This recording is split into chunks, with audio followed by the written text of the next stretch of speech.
A world without rules, no governing body, a world where anyone and everyone is free to do as they please, a seeming utopia of some sorts, a world where no one is being shunned for what they choose to do. However, with this much freedom, this utopian seeming world is just waiting for a tyrant to unveil its dystopian side. Freedom is a topic discussed by many, but understood fully by few.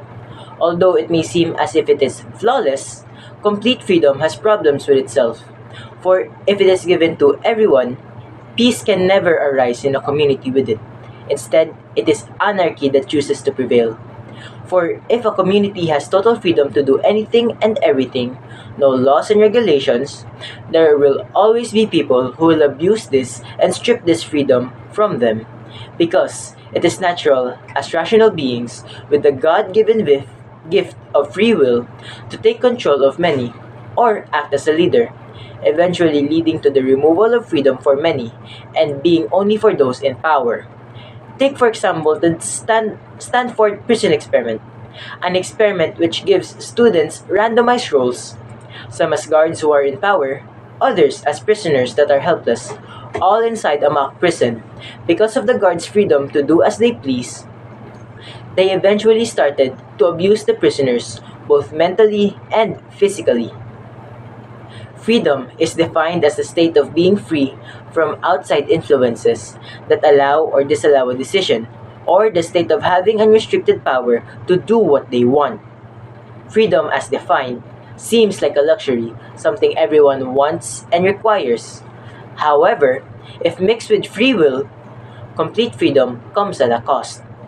Free will can impact the decision making of individuals, as it is the main thinking process used in making a choice. Complete freedom is not meant for individuals.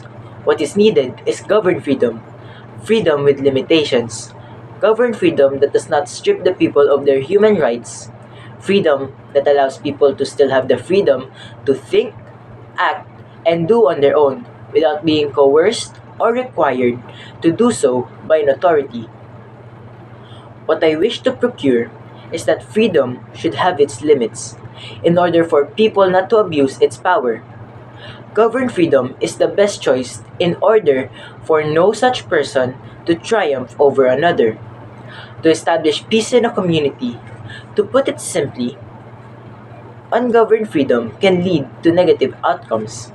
Because of the presence of free will, no laws and rules to adhere to, and probable abuse of power. The best option to live in a peaceful community is governed freedom. A world of freedom with limitations.